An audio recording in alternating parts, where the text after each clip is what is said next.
너희 모든 것 창조하신 우리 주님이 너를 얼마나 사랑하는지 이 사랑을 깨달으러 이 자리에 나온 줄 믿습니다. 우리는 하나님의 사랑이 끝없는 사랑입니다. 끝까지 우리를 사랑해 주십니다. 다만 우리가 하나님의 사랑을 받아들이지를 못할 뿐이지 하나님 끝까지 우리를 사랑해 주십니다. 그래서 그 사랑을 깨닫기 위해 이 자리에 모인 줄 믿습니다. 오늘 본문에 말씀하십니다. 그러므로 너희는 하나님의 택하사 이렇게 표현하십니다. 하나님이 우리를 사랑해 주셔서 우리를 먼저 불러주셨다고 하는 것이요, 우리를 먼저 택해 주셨다고 하는 것입니다. 여러분, 택하다라고 하는 말은 에클렉토스라고 하는 말인데 선택받았다라고 하는 것이에요. 하나님 우리를 사랑해서 먼저 하나님 우리를 불러주셨습니다. 먼저 우리를 선택해 주셨습니다. 먼저 택정함을 입게 되었다고 하는 것입니다. 이 하나님의 사랑이 얼마나 크고 놀라운지, 하나님이 먼저 우리를 택해서 하나님이 우리를 먼저 사랑해서 하나님의 자녀 삼으셨다고 하는 것입니다. 우리가 부른 찬송이 바로 그겁니다. 하나님이 우리를 택해 주셨어요. 택하심에 우리는 자부심을 가지고 살아야 될 줄 믿습니다. 아멘. 천지를 창조하신 하나님이 우리를 택해서 하나님의 자녀 삼으셨다고 하는 것이에요. 오늘 이 자리에 우리를 불러주셨다고 하는 것입니다. 우리를 예배케 하셨다고 하는 것입니다. 얼마나 놀라운 일이에요. 택함을 받았다고 하는 것이에요. 유영은 성경은 초선이라고 하는 표현을 쓰는데 선택받았다 이런 뜻입니다. 이 초선이라고 하는 것은 우리나라 이 조선시대가 있는데 이 조선시대에도 조선 하니까 영어 미국 선교사님들이 생각하기를 이 나라는 일찍이 하나님께 선택받은 백성이구나, 초선 백성이구나 이렇게 생각을 했다고 하는 것이. 여하튼 대한민국 쪽에서 세계 기독교 역사상 대한민국처럼 이렇게 기독교가 왕성하게 성장한 나라는 이미 유래를 찾아볼 수가 없습니다. 유독 대한민국이 이렇게 급성장하게 그리스도인들이 성장할 수 있었던 것은 하나님이 선택하셨다고 하는 것이에요. 우리가 하나님 앞에 택함을 받았다고 하는 것이 얼마나 자부심이 있는지 모릅니다. 그래서 구약 백성들도 이스라엘 백성들에게 그렇게 성경은 말씀하시고 있습니다. 이스라엘에 너는 행복자로다 그래요. 왜 행복자인가? 하나님이 이스라엘 백성들을 선택했기 때문에 행복자라고 하는 것입니다. 이스라엘 백성들에게 말씀하십니다. 이스라엘에 너는 행복자로다. 여호와의 구원을 너같이 얻은 백성이 누구냐? 그는 너를 돕는 방패시요 너의 영광이 칼이시로다. 내 대적이 내게 복종하리니 내가 그들을 높은 곳을 밟으리로다 말씀하십니다. 여러분 듣습니다. 하나님 앞에 택함을 받으면 어떤 세력도 하나님 앞에는 당할 자가 없다고 하는 것이에요. 그러니까 택함을 받은 자들이 모든 어둠의 세력을 물리칠 수 있는 힘을 하나님 주신다고 하는 것입니다. 바울 사도를 통해서 이렇게 말씀하십니다. 우리를 구원하사 거룩하심의 부르심으로 부르심은 우리의 행위대로 하심이 아니요 오직 자기 뜻과 영원한 때 전부터 그리스도 예수 안에서 우리에게 주신 은혜대로 하심이다. 그러니까 하나님 앞에 선택받았다고 하는 것은 내가 잘나서 선택받은 것이 아니라 누구의 은혜로? 예수 그리스도의 은혜로 택함을 받았다고 하는 것이에요. 예수님의 은혜로 우리가 부르심을 받았습니다. 여러분, 이 사실이 얼마나 놀라운지 아십니까? 하나님께서 말씀하세요. 아담을 부르십니다. 하나님 만드시고 하나님 택해 주셨어요. 사무엘아 부르십니다. 사무엘을 부르시고 하나님 선택해 주셔서 사무엘을 통해서 최고의 선지자로 하나님 세워주셨습니다. 아브라함아 하나님 부르세요. 모세야 하나님을 부르십니다. 다윗을 부르시고 바울을 부르시고 오늘날 저와 여러분을 부르셔서 하나님이 택해 주셨다라고 하는 것입니다. 베드로 사도는 이렇게 고백합니다. 오직 너희는 택하신 족속이요 왕같은 제사장들이요 거룩한 나라요 그의 소유된 백성이니 이는 너희를 어두운 데서 불러내어 그의 기이한 빛에 들어가게 하신 자의 아름다운 덕을 선전하게 하려 하심이라 말씀하십니다. 여기 보면 영어 성경에도 구체적으로 우리에게 말씀해 주시고 있는데 you are chosen people. 여기서 chosen people이라고 하는 것은 선택된 백성이다. 하나님 택하신 백성이다 이런 뜻이에요.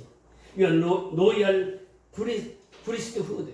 너희는 왕같은 제사장이다. 하나님 택해 주셨기 때문에 너희는 왕같은 제사장, holy nation. 너희는 거룩한 백성이다. 거룩한 민족이다. 이렇게 말씀하신다. people belong to God. 너희는 하나님께 속한 사람들이다. 이렇게 말씀하신다. That you may declare the praise of Him who called you out of darkness into His wonderful light. 그러니까 여기서 보면요, 어두운 가운데 있을 때에, 우리가 어두운 가운데 있을 때 하나님께서 called you out, 어두운 가운데서 너희를 불러냈다. 그러니까 우리가 세상에 있을 때, 세상은 어둠입니다. 세상은 광야예요. 광야에 있을 때, 세상에 있을 때, 어둠에 있을 때에 하나님께서 그 어둠으로부터 불러냈다고 하는 것이에요. 불러내서 어떻게 말씀하시겠느냐면 into his wonderful light. 이 말은 기이한 빛이요, 또 놀라운 빛이요, 생명의 빛으로 우리를 불러주셨다라고 하는 것이에요. 어두운 가운데서 우리를 불러서 기이한 빛으로 들어가게 했다. 이것이 뭐냐? 이것이 구원받았다라고 하는 말씀이요, 우리를 하나님의 백성으로 삼으셨다고 하는 말씀이요. 그래서 하나님께서 어둠에서 불러서 기이한 빛에 들어가게 했으니 우리는 이 아름다운 덕을 선전하는 것이다. 디클레어, 선언하다, 선포하다라고 하는 것입니다. 그래서 우리는 복음을 전파하며 살아야 돼요. 생명을 전하며 살아야 된다고 하는 것입니다. 하나님이 부르신 목적이 있어요. 왜 아브라함을 불렀습니까? 아담을 불렀습니까? 다윗을 불렀습니까? 바울을 불렀습니까? 왜 저와 여러분 하나님이 부르셨습니까? 부르신 목적이 있다고 하는 것이에요. 우리가 세상에 살아갈 때, 어둠에 속해 있을 때에 하나님께서 불러내었다고 하는 것입니다. 불러내어서 거룩한 빛에, 신비한 빛에 들어가게 하셨다라고 하는 것이에요. 하나님이 놀라운 그 생명의 빛 가운데 우리를 살게 하셨다라고 하는 것입니다. 이것이 하나님이 택하심이에요. 우리 택함을 받은 자는 그래서 행복한 자입니다. 그래서 기쁨이요, 그래서 감동이요, 감격이 되는 것입니다. 이 성령님께서 늘 우리에게 그 기쁨을 주시는 분이요, 감동을 주시는 분이요, 감격을 주시는 분이요. 너희는 이스라엘이여, 너희는 행복자로다, 이렇게 말씀하신 것 같이 오늘 우리 예수 믿는 자들이여, 너희는 행복자로다. 왜? 하나님이 여러분 한 사람 한 사람을 불러주시고 택해 주셨기 때문에 그렇다 말씀해 주시고 있습니다. 그래서 이 복음은 선포입니다. 복음은 전해야만 하는 것입니다. 선교는 해야만 하는 것입니다. 이것이 하나님의 명령입니다. 그래서 우리는 아름다운 덕을 선전하기 위해서 하나님을 불러주셨다라고 하는 것입니다. 그러면 이제 부름을 받았다고 하면은 예수님처럼 살면 되는 것입니다. 예수님의 인격을 닮아가는 것입니다. 예수님의 성품을 닮아가는 것입니다. 자, 예수님의 성품, 예수님의 인격은 무엇일까요? 오늘 본문 13절 우리 다 같이 읽습니다. 12절 다 같이 읽습니다. 12절 시작. 그러므로 너희는 하나님의 택하사 거룩하고 사랑받는 자처럼 긍휼과 자비와 겸손과 온유와 오래 참음을 못 입고. 자, 예수님의 성품이 뭐냐? 실제 긍휼이라 이렇게 말합니다. 이 긍휼이라고 하는 것은 높은 자가 낮은 자에게 베푸는 은혜를 말하고 있습니다. 이 긍휼이라고 하는 단어는 헬라어의 표현에 보면 그렇게 표현하고 있습니다. 긍휼, 이 말은 스플랑크논이라는데 이 창자, 내장 이런 뜻을 포함하고 있습니다. 근데 구약에 보면 나함이라고 하는 히브리어로 기록되어 있습니다. 이 나함이라고 하는 것은 자궁을 말하고 있습니다. 어머니의 자궁을 말하고 있습니다. 그러니까 우리가 어머니의 자궁에서 다 나왔습니다. 이 세상 모두는 어머니의 자궁을 통해서 다 나왔어요. 자궁 속에서 아이가 자랄 때에 아이는 어머니 자궁 속에서 탯줄만 있으면 됩니다. 탯줄로 모든 영양분을 다 받고 자라요. 그 아이가 걱정하겠어요? 아이가 염려하겠어요? 아이가 근심하겠어요? 어머니가 다 영양분을 다 공급하시는 거예요. 그래서 아이는 그 속에서 어머니 뱃속에서 자라기만 하면 되는 거예요. 탯줄에 의해서 어머니가 주는 양식을 먹고 자랍니다. 아이가 걱정하지 않습니다. 염려하지 않습니다. 마치 하나님께서 하나님의 자녀들을 그렇게 돌보신다고 하는 것이, 긍휼하신 하나님이라고 하는 것은 그런 의미입니다. 어머니가 임신해서 아이를 뱃속에서 키운과 같이 하나님이 하나님의 자궁 속에서 우리를 키우는 것과 똑같다라고 하는 것이에요. 다윗은 그것을 어떻게 표현하면 생명싸개 속에 있는 나 이렇게 표현합니다. 생명싸개도 하나님 딱 나를 안아주시고 나를 품어주시고 나를 보호하시고 나를 지키신다고 하는 것이에요. 긍휼하신 하나님이, 예수님의 성품이 바로 긍휼이라고 하는 것입니다. 그래서 하나님이 그 낮은 자에게, 낮은 사람들을 품어주시는 거예요. 안아주시는 거예요. 키워주시는 거예요. 돌보시는 거예요. 그래서 하나님은 말씀하십니다. 저 공중 나는 새를 봐라. 누가 저 새를 입히고 먹이느냐? 저 들에 핀 백합화를 봐라. 그 백합화를 누가 가꾸느냐?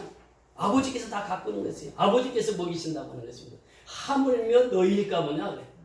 그런데 우리는 어떻습니까? 살면서 먹을 것에 대한 근심, 입을 것에 대한 근심, 또 마실 것에 대한 근심으로 살아가는 것이 우리들의 모습이에요.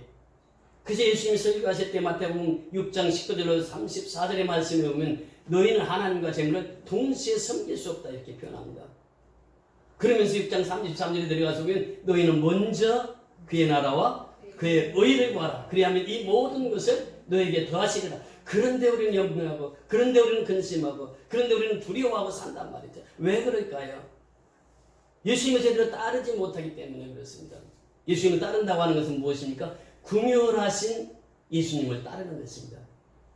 하나님이 우리의 모든 것 다 베풀어 주시는 거예요. 예수님이 모든 것을 우리에게 베풀어 주신다고 하는 것입니다. 그 은혜를 받고 살아가는 사람은 두려워하지 않습니다. 인생을 살아가면서 겁내지 않습니다. 이거 이제 동영상을 보면서 문중경 전도사님 그 동영상을 보았습니다. 저는 그 현지에 몇 번 다녀오면서 참 은혜를 많이 받았는데 거기에 이제 등장하는 인물들이 그분이 평소에 전도했던 분들이 제일 많이 등장하는 분이 지금 살아계신 정태기 목사님, 또 지금은 고인이 되었습니다. 김중건 목사님, 그분들이 다 증언을 하시는데 그분이 어려서 정태기 목사님 고모본가 이 친척입니다. 그리 시집으로 온 거예요. 왔는데 첫날 밤부터 수박을 맞습니다. 이미 다른 부인이 있는 거예요. 이 별을 봐야 뭘 따지. 그래서 자녀가 없습니다. 자녀가 없이 이렇게 살면서 너무 힘드니까 자살할 생각도 하고 그랬는데 그때 마치 이성봉 목사님을 만나게 돼서 예수를 믿게 되대요. 예수를 믿고 나니까 너무 기쁘고 즐거운 거예요. 그래서 신학교를 가서 신학을 하고 전도사가 됩니다. 그러면서 이분은 자기가 받은 그 기쁨, 예수를 만난 그 기쁨을 주체할 수가 없어서 다니면서 복음을 전합니다. 섬에 다니면서 복음을 전해요. 섬 사람들한테 가서 괭가리 치고 북치고 하면서 이분이 또 찬송을 이렇게 잘 불러요. 음악의 은사를 받은 분이에요. 예수 사랑하시면 거룩하신 말했어요 하면서 찬송을 부르면서 다니니까 동네 아이들이 다 모이면 그때부터 예수의 복음을 전해요. 그래서 이 교회가 세워질 때까지 복음을 그 자리에서 전합니다. 그럼 섬 안에서 교회 처소를 하나 만들어 놓고 또 다른 섬에 가서 또 전도해요. 그래서 그 평생 동안 100교회 이상을 교회를 세웁니다. 여자의 한 사람으로서. 그 마지막 순간에는 공산당원들이 잡아서 그렇게 얘기합니다. 이 여자는 씨암탉처럼 예수를 많이 전하는 사람이니까 이 여자는 죽여야 된다. 그래서 총살 순교를 당합니다. 그때까지 이분은 그렇게 교회를 세웁니다. 은혜를 받으면 순교하게 되어 있습니다. 은혜를 받으면 복음을 전하게 되어 있습니다. 은혜를 받으면 예수를 전하지 않고는 견딜 수 없는 것이에요. 이것이 긍휼하심입니다. 긍휼하심은 먼저 받은 하나님의 사랑을 먼저 받은 자가 받지 않은 사람들에게 전하는 것이. 여러분 세상 사람은 아무리 높아도 예수 믿는 사람들보다 높지 못합니다. 예수 믿는 사람은 하나님 직접 통치하고 직접 다스리는 사람이에요. 그러니까 내가 예수님께 다스림을 받지 못한다고 하면 세상 사람이 되는 거예요. 얘가 예수님께 통치함을 받지 못한다고 하면 세상 사람과 똑같아요. 세상 사람은 대통령이 되고 장관이 돼도 예수 믿는 우리보다 높지 못합니다. 하나님께서 우리를 택해서 특별히 우리를 통해서 하나님의 역사를 이루게 하시고 세상 역사를 이루게 하시고 그래서 우리는 택함을 받은 자로 긍휼하심을 입은 자로 복음을 전하며 살아야 되는 것입니다. 두 번째 열매가 무엇입니까? 예수님은 그 성품을 가졌고 두 번째는 자비하심과 이렇게 말하고 있습니다. 이 자비라고 하는 것은 무엇입니까?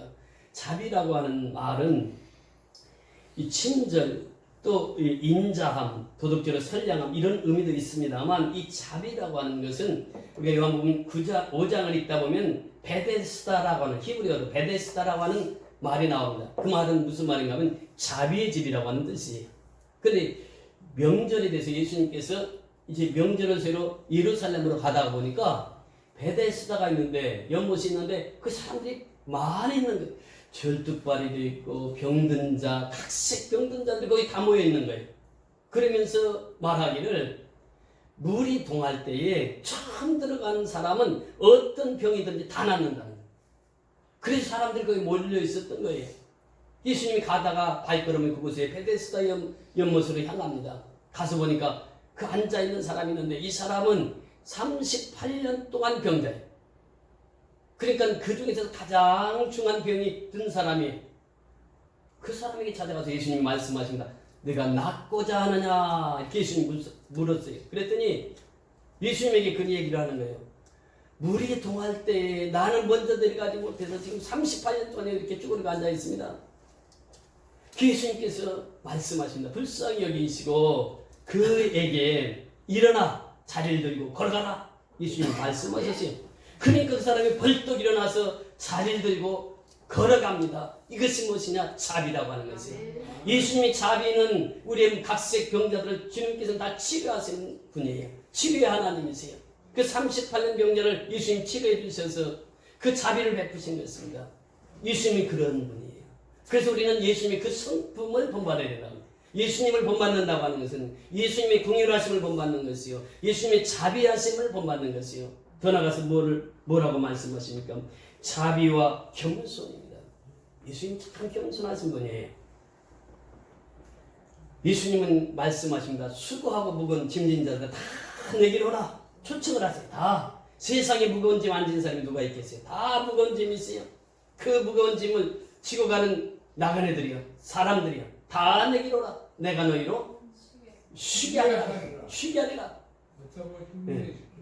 마태복음 11장 28절 저렇게 강신 형제가 저렇게 말씀을 잘 암송해 서리가 이렇게 도와주시는 거예요. 그 식구들이 보면 뭐하냐? 나는 오냐고 마음이 겸손하니 내게로 와서 쉬어라. 그 마음이 오냐고 겸손하신 분이 뭐냐? 예수님이라. 예수님의 성품이 바로 그거예요. 그 예수님은 하나님과 동등됨을 여기지 아니하시고 이 땅에 오시잖아요. 빌보서 2장 6절 이하에 보면은 예수님께서 하나님과 동등된 분이신데 하늘 보좌를 버리고 이 땅에 오셨어요. 누구를 구원하시기 위해서? 저와 여러분을 구원하시기 위해서 하늘 보좌를 버리고 이 땅에 오신 분이 예수님. 이것이 자기 피하죠. 죽기까지 십자가에 죽기까지 복종하셨으니 이는 십자가에 죽으십니다. 예수님의 겸손을 바로 여기 있습니다. 낮아지고 또 낮아지고 또 낮아지신 분이 바로 예수님. 그래서 예수님의 속성은 겸손함을 담는 것이에요. 그 다음에 온유와 오래 참음을 옷 입고 이렇게 표현합니다. 여러분 이 말씀을 통해서 이 온유함 또 오래 참음 이게 무엇입니까? 오래 참음은 사랑의 본질입니다. 그러면서 이 5가지 성품을 예수님께서 본받기를 원하세요. 우리가 이 세상을 살아가면서 이 예수님의 5가지 성품을 우리가 옷 입기를 원하세요. 이 성품으로 옷 입고 살아가기를 원하세요. 이것이 바로 예수님께서 우리에게 주신 교훈의 메시지입니다. 더 나가서 14절 보세요. 13절, 14절 다 같이 읽습니다. 시작.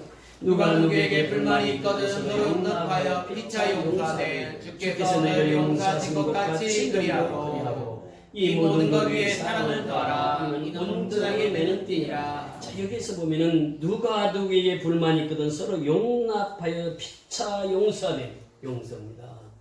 예수 믿는 사람 용서해야 돼. 이것이 바로 예수님께서 우리에게 주신 말씀이에요. 예수님께서 용서하심과 같이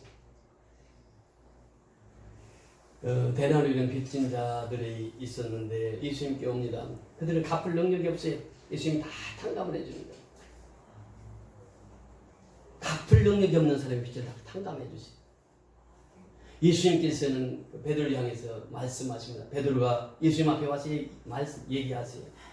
예수님, 나 3번까지만 용서해 주면 되겠죠. 베드로는 성격이 불같은 성격이었습니다. 그런데 예수님께서 말씀하시는 아니다.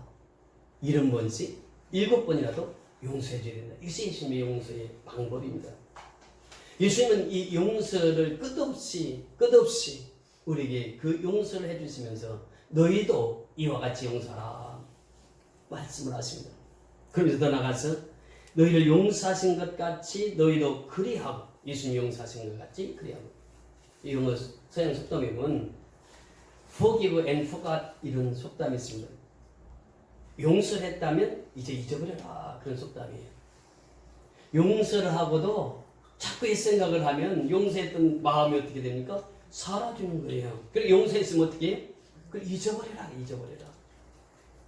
내가 그 사람과 관계 속에서 용서를 해줬는데 그것도 잊어버리지 않고 있으면 또다시 화가 나고 또다시 용서하지 못하는 그런 형편이 오니까 용서했으면 어떻게 하라고요? 잊어버려라. Forget and forgive. Forgive and forget. 두 번째는요, 이보다 조금 더 깊은 단계입니다. Forgive and not forget. 이제는 용서를 해 주었으면 용서하시는 것을 잊지 말아라. 그 말은 무슨 뜻인가 하면은 용서하고 잊어버리라 라고 하는 것은 우리가 보통 우리가 할 수 있는 일이지만 용서한 것을 잊지 말아라. 이 말은 용서의 교훈에 대한 것은 잊지 말아라. 그러니까 용서를 하고 잊어버려야 되는데 잊지 말라고 하는 것은 하나님이 나에게 주신 은혜, 하나님이 나에게 주신 기쁨, 이러한 것들을 잊지 말고 하나님 주신 교훈, 이건 잊지 말고 기억하라고 하는 것이죠. 용서를 하되 잊어버려야 하지만 용서를 하되 잊지 말아야 될 것은 하나님께서 내게 주신 은혜, 내게 주신 사랑, 내게 주신 기쁨, 하나님으로 말미암아 나는 그를 용서할 수 있었기 때문에 하나님이 주신 그 용서에 대해서는 잊지 말라고 하는 것이죠. 그러면서 주님이 말씀하십니다. 이 모든 것 위에 무엇을 더하라고요? 사랑을 더하라. 사랑입니다. 보세요. 한 주간도 살아가면서 정말 하나님 우리 교회를 얼마나 사랑하시는지. 제가 이번 주에 나온 책 중에 이 참빛이라고 하는 책이 있습니다. 그래서 이게 해외 선교, 이번에 해외 선교만 나온 책인데 이 책은 최수연 선교사님이 고인이 되었습니다만 그분이 처음 시작해서 이 참빛을 썼습니다. 지금 보니까 이 통권이 지금 375번째예요. 그러니까 이 역사가 상당히 깊은, 그래서 여기서 가장 오래된 잡지죠. 여기 이제 글을 실었고, 그러면서 이제 글을 실으면서 미얀마 선교에 대해서 쭉 보고를 했습니다. 여기에 보면 이제 그리스도에서 나가 있는 선교사님들이 다 이제 글을 썼는데 저도 이제 이 글을 쓰면서 미얀마 선교에 대해서 글을 썼습니다. 이 아름다운 동행입니다. 여기에 보면 아름다운 열매라고 뒤에 예, 가시다가 한 권씩 가져가시면 되겠습니다. 여기 이제 제가 쓴 글인데 여기도 역시 마찬가지입니다. 제가 쓰면서 저는 글을 써달라고 하면 사양을 하지 않습니다. 왜냐하면 나는 분명히 목적이 있어요. 무슨 글을 써야 돼? 미얀마 선교에 대한 글을 써야 돼. 그래서 알려야 돼. 알려서 선교 동역자들을 만들어야 돼. 그렇기 때문에 저는 글을 써달라고 하면 사양하지 않고 다 씁니다. 이번 주에 두 가지 신문에도 나오더니 잡지도 글을 쓴 것이 나왔는데 이것을 받아보면서 하나님 앞에 감사했죠. 왜? 이 내용이 뭐냐면 우리 선교연합회가 지금 3년째 이곳에 살고 있습니다. 그러면서 우리는 한 달에 월세를 100여 명씩 내면서 이렇게 살고 있어요. 그런데 하나님께서는 선교연합회를 통해서 미얀마에 몇 교회를 세우셨다고요? 4교회를 세우게 하셨어요. 이건 누구의 은혜입니까? 하나님의 은혜예요. 사람의 계산되면 도무지 계산이 되지 않아요. 그렇잖아요. 어떻게 우리가 이 지하실교회에서 4교회를 세울 수 있다. 사람의 힘으로 세울 수 있단 말입니까? 사람의 힘으로 도무지 되지 않아요. 전적으로 하나님의 은혜요, 하나님의 축복입니다. 그래서 이 소식을 알리기 위해서 글을 쓰는 것이죠. 그러면서 우리가 3개월에 한 번씩 가지 않습니까? 전번에도 가서 한 1000여 명 이렇게 섬기고 왔는데 이번에 또 7가정 했을 선교회를 통해서 교회를 지켜야 되잖아요. 아마 다음 주부터는 교회를 지켜야 될 텐데 계속해서 하나님께서 그 일을 하십니다. 누구를 통해서? 여러분들을 통해서 그래요. 그러니까 여러분들이 이곳에 앉아있는 것이 뭐예요? 기적의 자리에 앉아있는 거예요. 그렇지 않습니까? 하나님은 기적의 하나님이세요. 여러분 극동방송에 보면 극동방송 들으면 무엇이 일어난다고 그러죠? 기적이 일어납니다. 우리 선교연합교회에 앉아있으면 뭐가 일어나요? 기적이 일어나는 것이 기적이 일어나는 것이에요. 여러분이 그 앉아있는 자리가 기적의 자리란 말이죠. 여러분을 통해서 하나님께서 이렇게 일을 하신단 말이죠. 여러분 보세요. 우리가 이제 설교를 끝나면 점심 식사를 합니다. 식사를 하는데 그냥 됩니까? 어제 저녁에 권사님들 오셔서 한 30시간씩 이렇게 매주마다 토요일날 오셔서 음식을 준비해요. 또 아침에 또 준비해요. 그래서 우리가 점심을 먹습니다. 이와 같이 이렇게 헌신하는 주의 딸들이 있습니다. 그렇기 때문에 우리가 점심 식사를 맛있게 할 수 있는 것이에요. 지난 한 주간은 하나님의 놀라운 은혜들을 경험했는데 이우영 목사님, 그분도 이제 개척교를 하시는 목사님인데 전화가 왔어요. 목사님 납수다 라면이 나왔습니다. 아 그럼 가지고 와요. 그래서 7박스를 갖다 주셨어요. 그리고 이제 박동수라고 하는 목사님 소망교회 그 목사님은 70이 넘으셨습니다. 70 중반이 됐어요. 목사님 부부입니다. 할아버지 할머니죠. 근데 김포에 땅이 있어요. 자기 땅이. 그 땅을 살 때도 하나님께서 그렇게 비전을 보여주셨고 그 땅은 사라. 그래서 이제 땅을 샀고 땅을 사서 농사를 지어서 어려운 이웃들에게 나누라. 그래서 그 사명을 가지고 하신 분이에요. 지난주에 전화가 왔어요. 쌀 110kg를 제가 가지고 왔습니다. 참 감사하죠. 그 어렵고 힘들 때마다 그 쌀로 또 후원을 하시는 거예요. 그래서 우리는 또 그걸 받아가지고 이번에 한 분 목사님 사모님이세요. 그 목사님 소천하시 혼자 사시는데 그분이 제가 알기로는 30만 원씩 이렇게 한 달에 사신 분이에요. 그런데 미얀마 선교한테 그 10만 원을 헌금을 합니다. 제가 그 소식을 듣고 너무너무 감동이 된 거예요. 자기는 혼자 예배를 드리면서 그 성경금을 뗍니다. 떼가지고 불과 자기는 30만 원 한 달 살면서 거기서 헌금을 해가지고 3개월에 한 번씩 10만 원씩을 헌금을 하시는 거예요. 그래서 제가 이 책 보내달라고 해서 이 책 보내드리기로 했고 쌀 또 그런 분들에게 또 흘러나갑니다. 너무나도 귀한 분들이에요. 그분들이 이제 선교에 동참하십니다. 또 던킨 도너츠 이분은 거룩한 빛 광성교회라고 저 일산에 있는 그 교회 다니는 권사님이에요. 근데 금요일 날마다 도너츠를 이렇게 자기가 이제 가게를 운영하니까 그 가게에서 그날 팔고 남은 것들을 가지고 왔습니다. 그래서 공개했어요. 또 박 집사님이 파주 머루를 이번에 보내오셨고 또 우리 공주가 취직을 했다고 목사님 이제 배집을 또 한 상자를 만들어 해가지고 오셨어. 그리고 또 필요하다고 미얀마 갈 때 필요회복제 또 사가지고 감사할 일이죠. 저는 한 주간 동안 하나님의 놀라운 역사들을 경험해 보면서 우리 선교연합교회는 누가 역사하시는 교회예요? 하나님이 역사하는 교회예요. 하나님의 은혜가 충만한 교회예요. 그래서 선교연합교회는 선교하는 공동체, 교제하는 공동체, 연합하는 공동체, 합력해서 선을 이루는 공동체, 교제하는 공동체, 교육하는 공동체, 또 회중이 은혜 받는 공동체. 이 공동체를 우리가 이루어 나가자고 하는 것입니다. 여러분 보세요. 이 사랑이라고 하는 것은 그렇습니다. 사랑은 이 하나님의 사랑은 세상 사람이 하는 사랑과 달라요. 세상 사랑은 어떻습니까? if라고 하는 조건이 들어갑니다. 만약 당신이 나에게 짜장 한 번 사주면 나도 짜장 한 번 사주겠어. 만약 이게 만약이에요. 세상 사람은 만약이 사랑입니다. 그런데 하나님 사랑은 어떻습니까? 그럼에도 불구하고 내가 부족하게 연약해. 그럼에도 불구하고 나는 너를 사랑해. 이것이 하나님의 사랑이에요. 하나님의 사랑은 내가 돈이 없어.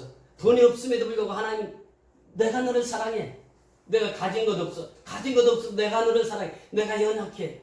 병도 들었고 내가 연약해. 그런데 연약함에도 불구하고 나는 너를 사랑해. 그럼에도 불구하고 나는 너를 사랑해. 이것이 하나님의 사랑이란 말이죠. 하나님의 사랑과 세상 사랑은 다릅니다. 세상 사랑은 조건에 붙어요. 하나님의 사랑은 무조건적인 사랑입니다. 이것이 뭐냐면 아가페 사랑이에요. 아가페 사랑. 십자가의 사랑이라고 하는 것입니다. 그 사랑은 이렇게 말씀하십니다. 사랑은 성경에 나타난 사랑을 보면 로마서 13장 8절로 10절에 보면 이웃사랑과 사랑은 율법의 완성이라고 이렇게 말씀하시고 마태복음 5장 44절에 보니까 원수를 사랑하라. 너를 저주하는 자를 축복하라. 이게 사랑이란 말이에요. 원수 사랑 어떻게 할 수 있겠습니까? 너를 저주하는 자를 어떻게 축복할 수 있겠습니까? 그런데 하나님 그렇게 하라고 하는 거예요. 이것이 아가페 사랑이라고 하는 것입니다. 우리에게 계속해서 말씀하십니다. 미워하는 자를 선행하며 악의를 품고 너희를 다루며 핍박하는 자들을 위해서 기도하라. 너희를 핍박하고 너희를 힘들게 하는 자들을 위해서 기도하라. 이것이 뭐냐? 아가페 사랑을 가진 자들의 삶이라고 하는 것입니다. 그러므로 하늘에 계신 너희 아버지께서 완전하신 것 같이 너희도 완전하라. 그 완전한 사랑을 하나님이 요구하시는 것입니다. 그래서 우리는 그렇게 사랑하며 살아가라고 주님 말씀하십니다.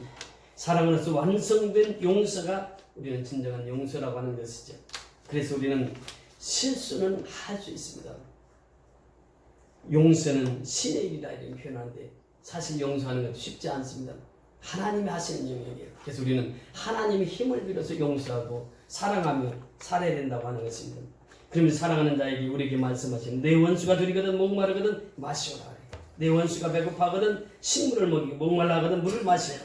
나는 너희에게 이르노니 너희 원수를 사랑하며 너희를 핍박하는 자를 위하여 기도하라. 예수님께서 가라사대 내게 이르노니 7번뿐만 아니라 70번씩 7번이라도 용서할지니라 말씀하십니다. 사랑과 용서입니다. 주님은 우리를 향해서 지금도 말씀하시고 너는 용서하라. 예수님 용서하신 것처럼 용서하라. 사랑하라. 세상 사람이 사랑하는 주권적인 사랑이 아니라 아가페 사랑, 무조건적인 사랑입니다. 예수님은 나를 사랑하시사 2000년 전에 이 땅에 오셔서 피를 흘리셨습니다. 십자가에서 피를 흘리셨습니다. 그 핏값으로 우리를 사셨습니다. 핏값으로 우리를 구원하셨습니다. 핏값으로 하나님 자녀 삼으셨습니다. 이것이 바로 성찬입니다. 예수님은 자기 몸을 찢기셨습니다. 십자가에 자기 몸을 찢기셨습니다. 그러면서 자기를 죽이는 그 원수들을 향해서 기도합니다. 이것이 예수님의 용서예요. 십자가상에서 우리에게 용서를 보여주셨어요. 십자가 사랑에서 우리를 사랑하셨어요. 예수님은 십자가에서 피 흘려 죽기까지 우리를 사랑하셔서 그 핏값을 우리를 사셔서 성도라는 이름으로 이 세상을 살게 하셨습니다. 그래서 우리는 이 십자가의 사랑의 전달자가 되어야 되고 생명의 전달자가 되어야 되고 어두운 곳에서 빛으로 불러내신 그 하나님 앞에 늘 감사하며 살아가야 되고 늘 기뻐하며 살아가야 될 줄 믿습니다. 그래서 오늘 예수님께서 우리에게 말씀하세요. 내가 너희를 택해서 불렀다. 내가 먼저 너희를 선택했다. 내가 너희를 먼저 사랑해 주셨다라고 하는 것입니다. 그러니 너희는 나를 따르라고 하는 것입니다. 예수님이 따르라고 하는 것은 무엇입니까? 예수님의 성품, 예수님의 인격입니다. 긍휼하심과 자비하심과 겸손하심과 온유하심과 오래 참 그리고 예수님처럼 용서하고 사랑하라고 이렇게 말씀하십니다. 우리 선교연합교회가 오늘 주신 말씀을 잘 소화해요. 그래서 그 말씀들을 실천해서 사랑을 실천해서 하나님의 나라를 견고하게 세우는 저와 여러분이 다 될 수 있기를 주의 이름으로 축원을 드립니다.